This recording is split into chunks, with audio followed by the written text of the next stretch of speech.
This is a story of mass exploitation, of the ecstasy of independence, and of how, with liberation, a new scramble for resources was born.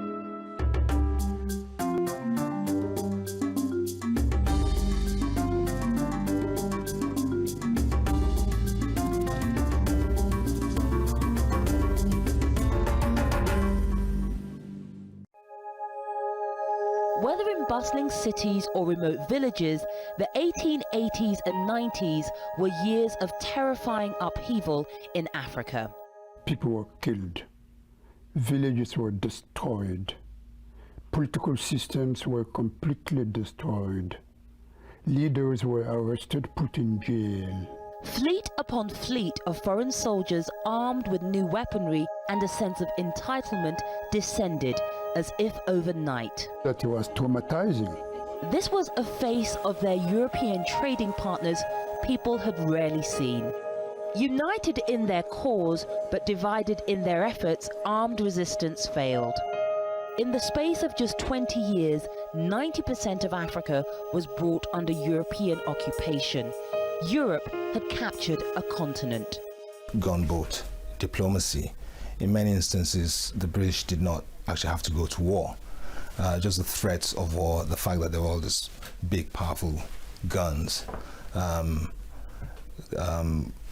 was enough to force the local chiefs to sign a treaty. All this because of massive sea changes. Not in Africa itself, but in Europe, which was in the throes of the Industrial Revolution. The advent of the machine was transforming the continent into the workshop of the world. A workshop in need of raw materials. Palm and peanut oil would literally grease the engines of the revolution. Modern transportation would need rubber for tires, and Europe's prosperous middle classes now demanded luxuries from overseas. This was the dawn of industrial-scale production, modern capitalist economies, and mass international trade. Thanks to a generation of explorers and traders, the great powers knew what riches lay in Africa. Britain and France already controlled most of the continent's ports. Africa had diamonds, it had gold, it had cobalt, it had lots of things. It had cocoa. It had lots of things that Europe needed. But in the new industrial era, the value of Africa rocketed, not only for materials and strategic trade routes, but also as a market for the goods it now produced in bulk. Africa was an opportunity.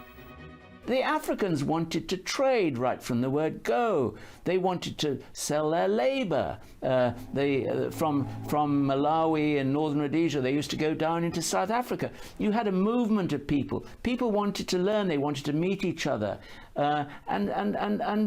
So it was a natural thing that the outside world should get involved with Africa. But the scramble for Africa wasn't just about economics.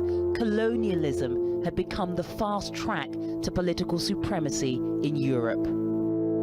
Britannia may have ruled the waves, but Germany was rising after victory in the Franco-Prussian War. Meanwhile, the defeated French Empire sought to regain its glory, and a new unified Italy was also growing in strength. Europe was a continent in the ascendancy, whose nations were vying for supremacy.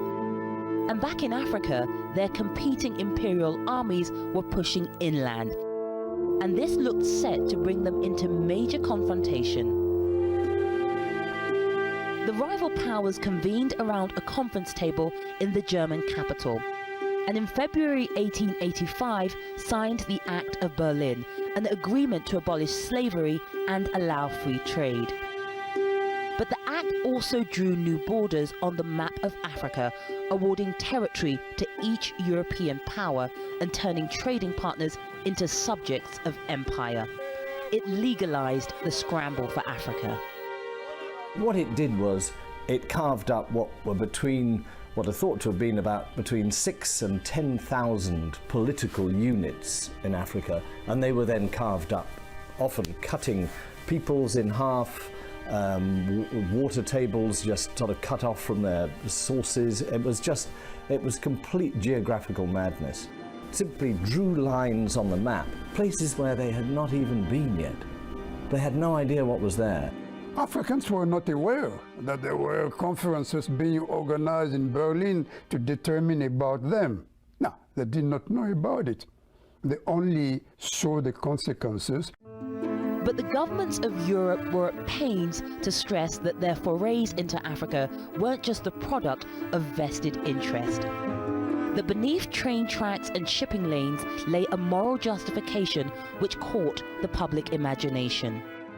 And they justified it by saying that they were bringing civilization and Christianity to these benighted, primitive people. The white man's burden, beautiful language. So the European politician and the theoretician of colonialism to explain to their people why should we send our children to Tonkin, the Gulf of Tonkin, to Vietnam? Why should we send them to die in the malaria-infested part of Algeria or Black Africa and so on? White man's burden. We have to bring them the light. A partnership with the church in Africa offered the colonialists an insight into living conditions and the social services that would be expected of a supposedly benevolent empire. But it also delivered a moral pretext.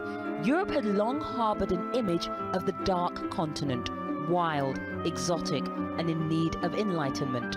For Christian missionaries and for many colonialists, their project was a humanitarian one.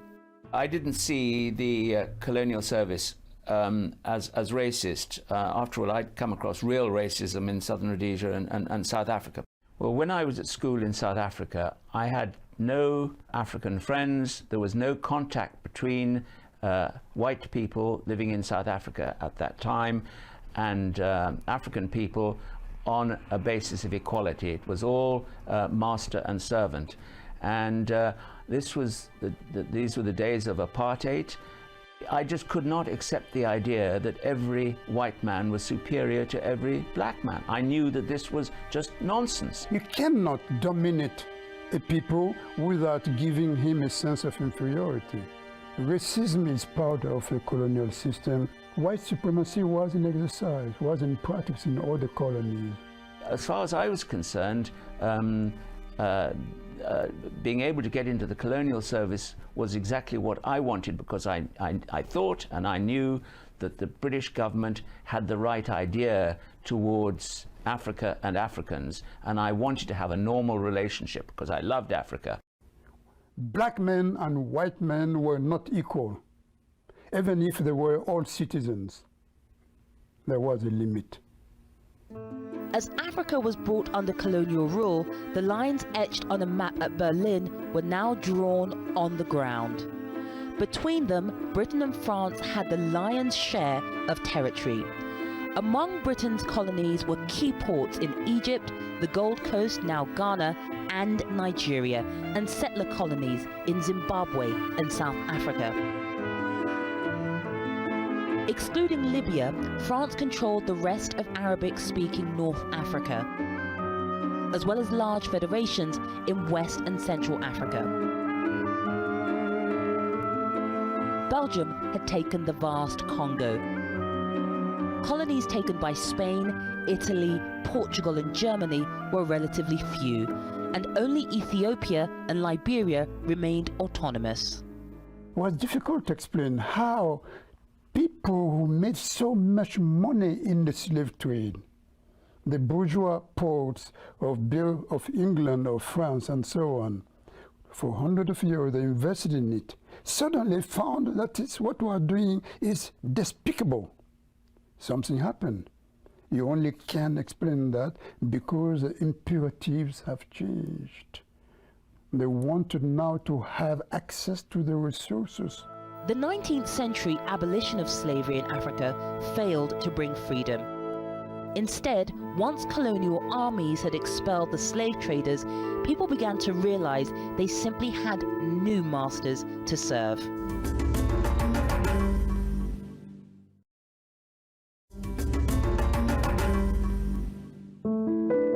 Gold and diamonds, cocoa, ivory, rubber and cotton. Intensive exploitation swept through the continent as Africa delivered on its promises of untold riches bound for the dockyards of Europe. By the end of the 19th century, it had helped crown Britain the powerhouse of manufacturing, with a massive share of world exports, half of all cotton goods and 80% of all clothing. The French built their business plan on two materials crucial to industrial Europe: groundnut and cotton. But in colonizing the Sahara and staffing an elaborate administration, they struggled to see profits. France didn't simply want to rule an area, they wanted to assimilate a population. African towns were remodeled to replicate Dijon or Marseille. And the more French a person became, the better their chances in life. It was an attitude to Africans that they were proud of. But even the gift of citizenship wasn't quite what it seemed. I remember I come from a family in which we don't speak French. But when we went to the elementary school, we had to learn French. So during the first year, to be honest with you, we just remained quiet. We learned how to recite the alphabet, and bit by bit we learned some French word because it was forbidden to speak the mother language. The French ideal of cultural assimilation proved grossly misjudged. The colonies were founded by French military men to the exclusion of existing leaders. Their heavy-handed rule often created grievances among African subjects. But remote communities in places like Chad were able to evade the daily influence of French rule altogether. Only in Senegal, the seat of French West Africa, did a privileged few find a political voice. If the goal of building France in Africa succeeded in bricks and mortar, it largely failed in hearts and minds. The contact was a contact of inequality. In other words, we were made to believe as if we had no civilization, no culture. That was very traumatizing indeed. While the British rejected the French policy of cultural colonization, it still often happened in practice. For my father's generation, the relationship with England was completely uncritical, uncomplicated.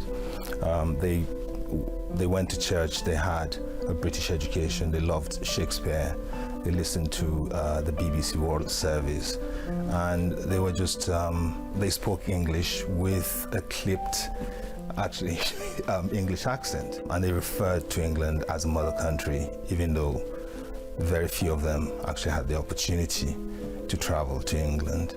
Aside from the settler states, most British colonies saw only a small clique of British officials installed. Main part of the job was to go out on village-to-village touring, and you'd go with the chief. You'd have meetings at villages with the village headman. You'd ask them if there were problems. You'd look at their crops. You'd talk about road development or a dam or whatever. You kept in close touch with the people, and incidentally, you would speak to them in their own language. It was terribly important to learn the local language as quickly as possible. The British mainly took indirect control by appointing local leaders to manage the colonial mission. But ruling by proxy created huge variations in practice and fostered enmity between tribes. And ultimately, African leaders working for the British lacked credibility in the eyes of the people. When the white administrator in his Bentley or in Rolls-Royce with the Union Jack appears, there is no question. There are no two sources of authority. There is only one authority. It is the authority of the king or the queen. One man at the Conference of Berlin, walked away with his own private colony and showed what colonialism looked like at its very worst. King Leopold II of Belgium had originally founded a committee to civilize Africa, convincing the Berlin delegates that he merited a territory 2.3 million square meters in size, the Congo Free State. But instead of improving the Congo, his 23-year reign was so brutal that the population halved, while Leopold and his men amassed huge personal fortunes. Men, women and children were forced to collect huge quotas of rubber for export. Those considered work-shy could face a punishment of hand amputation or worse. Dunlop's invention of the pneumatic tire in 1888 increased the price of rubber, the profits of Leopold, and the misery inflicted by his men. When you look at Congo under King Leopold, you realise the whole imperial venture in Africa could have been a great deal worse. I mean, that was just pure looting. Africans who didn't allow themselves to be enslaved were just killed. By 1903, reports of atrocities compiled by Christian missionaries and British envoys reached the world press. Leopold was exposed, but it took another 5 years for the Belgian government to finally repossess the Congo from Leopold amidst a state cover-up. The British, the French, the Germans, before 1918, of course, the Belgians used taxation, they used forced labor for their enterprises. It was the same practice almost ever. From the point of view of the African, there was a unity in the colonial system. The imposition of European rule was at best a bittersweet encounter. In many places, rapid development came at the expense of personal freedoms. Development designed to help the European project as much as to help African society. Roads were built, planned by the Europeans, the French or the British or the Belgians, does not matter. Roads were built, schools were built, with a taxation imposed upon the people. Colonization is always a system of high planning, but the planning is not done democratically. The planning is imposed by the masters. All the infrastructure that they built, the railways and the roads, were travelling from mines or plantations to the port. It was about sucking Africa's wealth out of it. And you can contrast that with India, say, where actually the railways and roads linked up towns. India was linked up internally. But in Africa, it was about getting the resources out. The scramble for Africa may have delayed conflict in Europe, but it couldn't prevent it.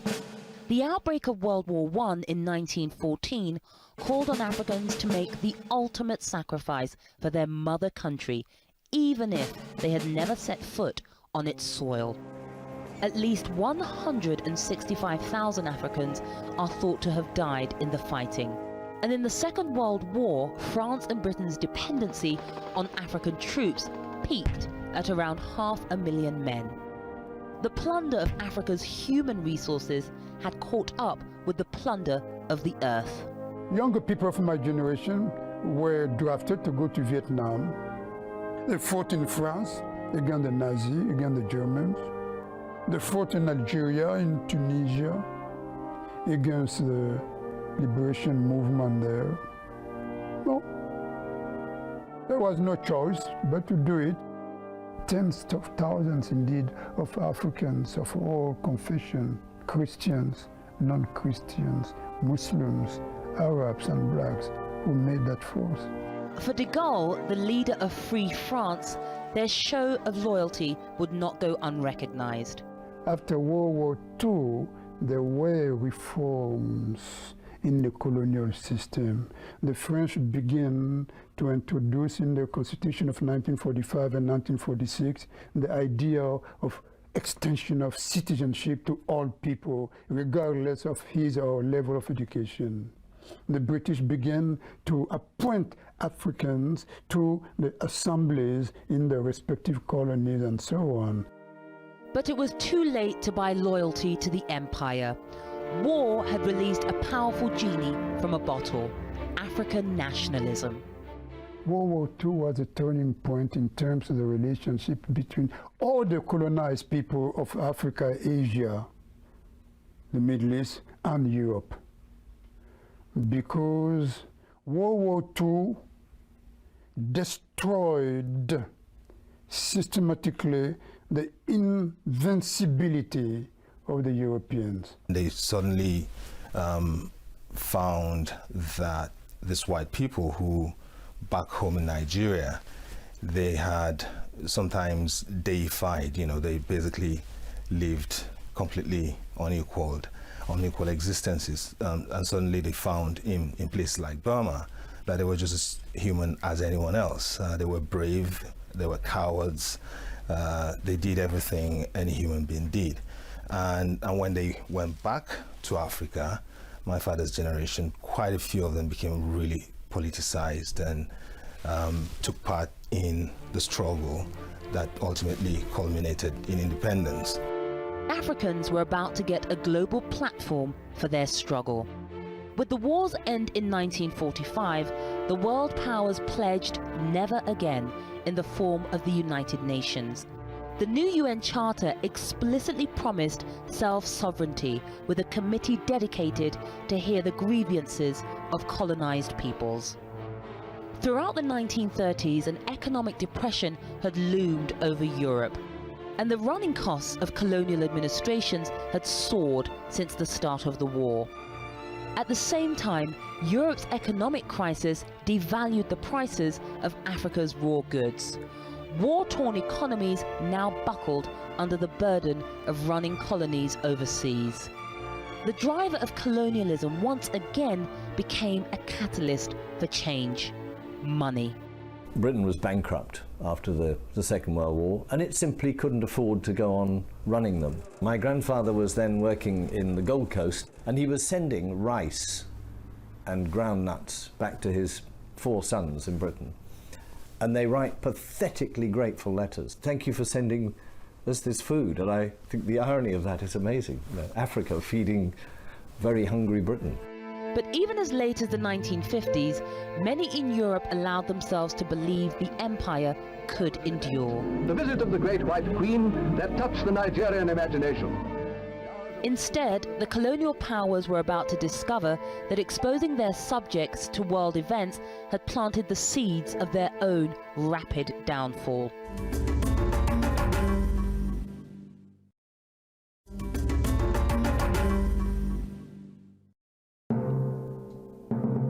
The European, being in the position of power, had one yardstick. He didn't use anybody else's yardstick. His yardstick was the yardstick. But what has happened, and most Europeans don't realize it, time has changed. With this new sense of dignity and this new sense of self-respect, a new Negro came into being with a new determination to suffer, to struggle, to sacrifice, and even to die if necessary in order to be free. And as the people in Africa and Asia get some power of their own, they get a mind of their own. The European yardstick now isn't necessarily the yardstick. The Negro came to feel that he was somebody. Race had emerged as the touchstone of the post-war world. By the 1950s, colonial rule had produced an elite of African nationalist intellectuals, and behind them, large, urbanized and literate working classes. Together, they witnessed the power of nationalism. In Egypt, where Gamal Abdel Nasser expelled the British, and in Algeria, where the resistance stood firm in its war of liberation from France.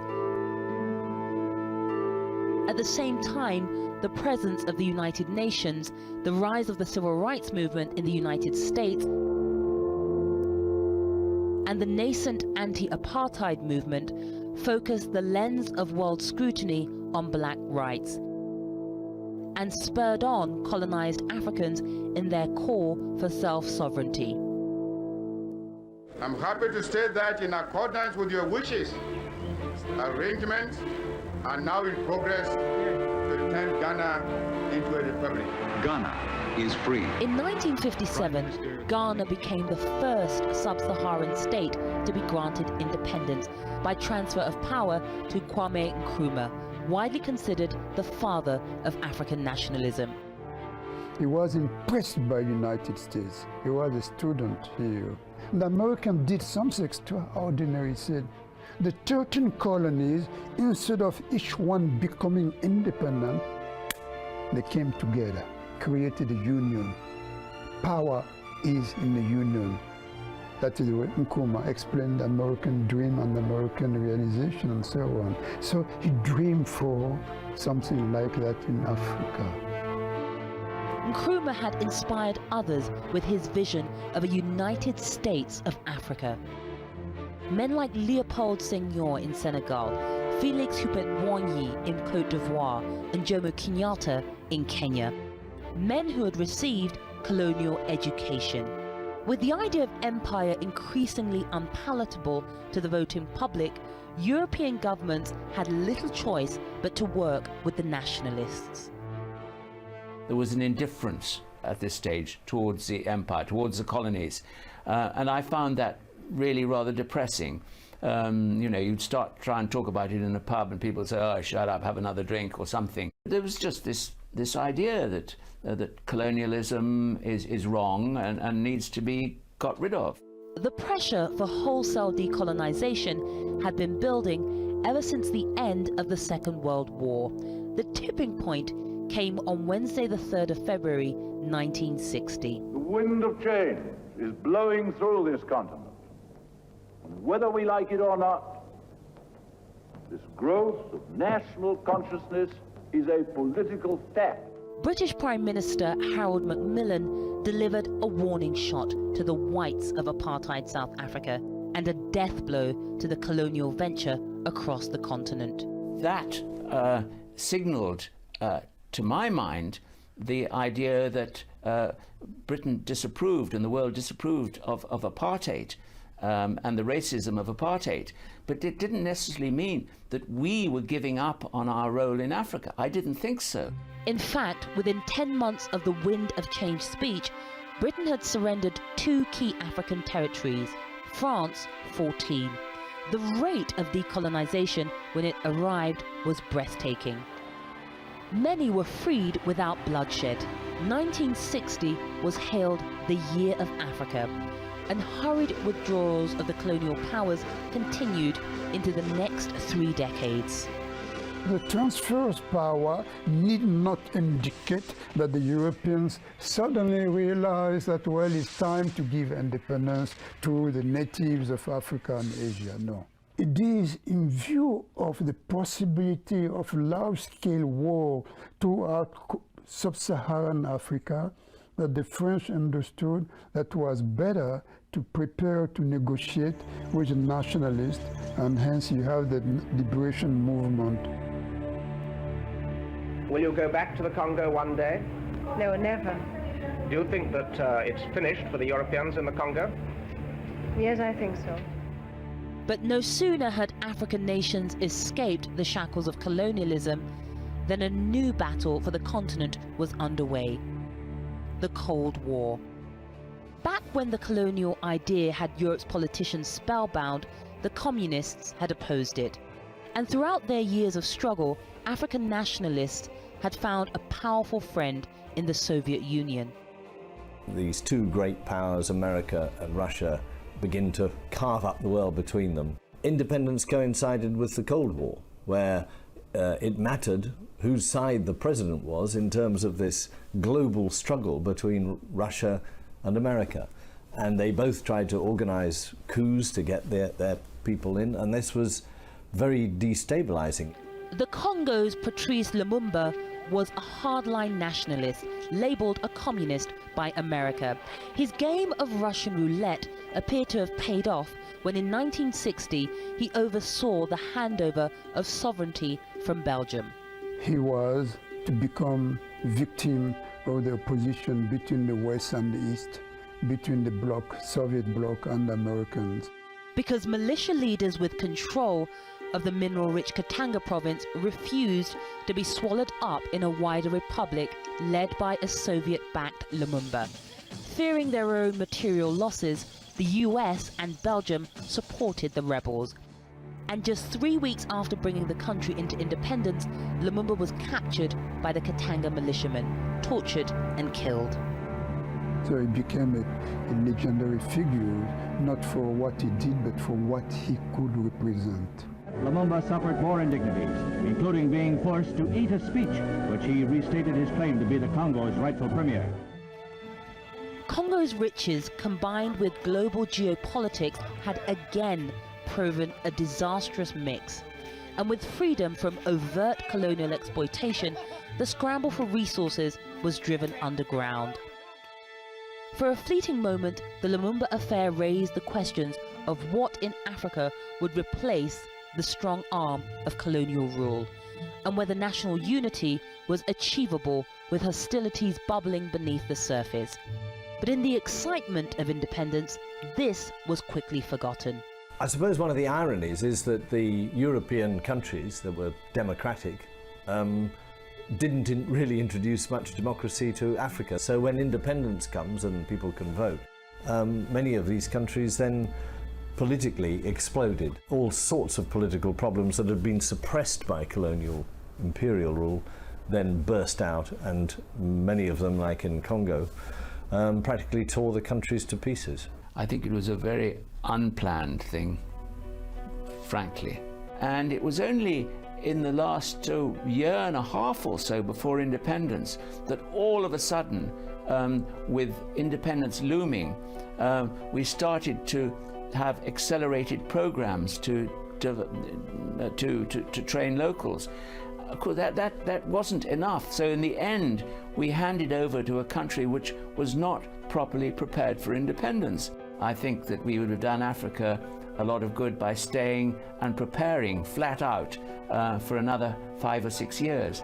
But for Africans everywhere, decolonization couldn't happen fast enough. For that generation of Nigerians, it was just a feeling of complete euphoria, of triumph, of total confidence in the future of Nigeria. They really believed that Nigeria was, and all of Africa, I mean, they were Pan-Africans. They believed very much in the idea that the whole of Africa was going to rise from the shackles of the past. Dream, big hope. People thought that independence will bring about the solution to many problems. So it was in a very romantic period. Celebration of independence, dances, big projects. That euphoria wouldn't last.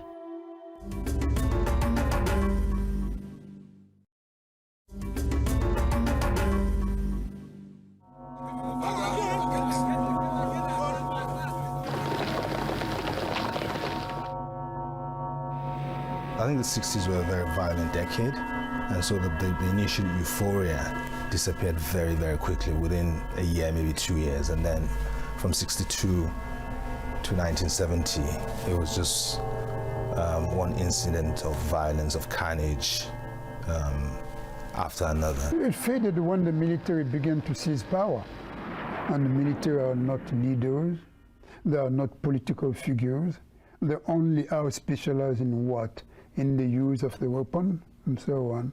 They have no political mission except to maintain the security of the country and so on.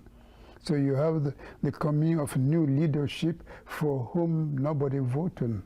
That was a terrible fact. Many newly sovereign states of Africa, left with the legacies of occupation and the challenges of state building, were soon consumed by bitter power struggles. In many places, militiamen overran the nationalist thinkers. Within the first 20 years of independence, there were 40 successful coups and many more failed ones. Former British territories were torn apart by ethnic conflict as the dark side of ruling by proxy gradually came to light. One of the problems with independence when it came was that the colonial powers hadn't ruled Nigerians as Nigerians. They'd ruled them as Hausa people or Yoruba people or Igbo people. They hadn't ruled Kenyans as Kenyans, but as Kikuyu or Luo people. And suddenly they all had to be Kenyans, Nigerians. And very quickly the politicians naturally looked to their own people for their political power base, and politics became very ethnicized. In the 30 years which followed the Year of Africa, 2 million people are thought to have died in ethnic violence in ex-British colonies alone. In the case of Nigeria, basically when the British left in 1960, they left a political class that was already, even at that point, divided against itself. They had a system where the chiefs and the kings ran things and just reported to the district officers. In Western Nigeria, as a result of this encounter, schools were built, churches were built, and very quickly an educated elite emerged.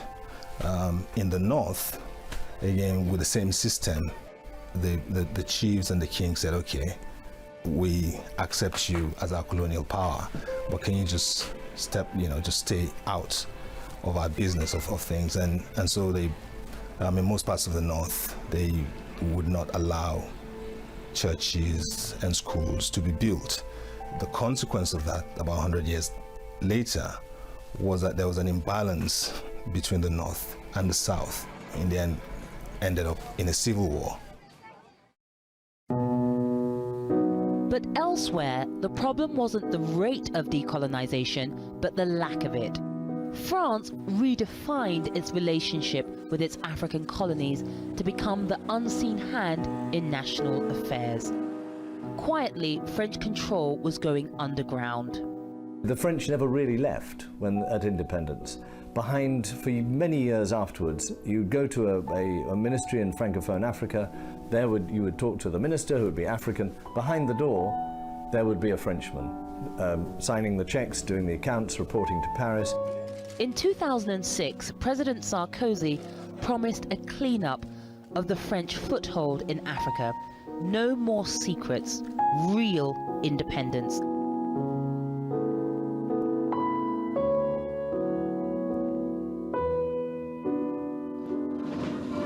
But Bastille Day celebrations in Paris this year sent a clear message that they remain as closely interested in the continent's affairs as they ever were. Ever since independence, domination of resources has continued to fuel violence in many states, with former Belgian Congo still seemingly locked in a vicious cycle of conflict over its mines. African rulers, foreign multinationals and governments have continued to strike deals to plunder commodities and helped cripple national economies already set back by the colonial experience. I suppose in the 19th century the Europeans just went in, enslaved people, forced them to dig and took it all for themselves. I think these days there's a complicity between the rulers of Africa and Western companies or middlemen. Mines in whichever country you're talking about needed somebody to bring in the personnel and the equipment to dig out the minerals, to employ people to continue to dig out the minerals, to maintain the place. Outside investment then, as now, is terribly important. The continuing diversion of minerals isn't the only exploitative practice. Today, Africa is the largest recipient of external aid in the world, a continent where half the population survive on less than $1 a day. But for every aid dollar coming in, $10 are lost through illegal capital heading out. $437 billion has left Africa between 2000 and 2008, left it illicitly, secretly, illegally. And much of that has flowed into tax havens owned by European countries. Britain particularly. And so the ordinary people of Africa haven't benefited from this last decade, which has been a very good decade for Africa economically. But when you go there, you still see people as poor as ever. Under a shadow financial system built on the ruins of colonialism, foreign banks and multinationals working in Africa avoid paying tax. Anonymous trust accounts, fake foundations, money laundering, tax havens, and trade mispricing all go unchecked. Since 1970, an estimated $854 billion has been lost, enough to have wiped out external debt, and have left $600 billion more for development. The financial rewards can be traced back to those countries proudly bailing out a dependent Africa with aid. A striking parallel to the colonial story. Also echoing the past, China is entering the scene, once monopolized by Europe, opening up options for African commerce. The process of decolonization is still unfolding. It's quite interesting that China has now come into the scenario, vying for contracts and for rights to exploit natural resources with European countries. It's China's demand for African resources which has pushed their prices globally. That's actually been very good for Africa. But whether African governments are really taking the best advantage of this one-off opportunity to sell what's under their soil I'm not sure. The jury's out. This is the moment to build the infrastructure, to educate people, bring health to their people, and I'm not sure that is being done as effectively as it might be.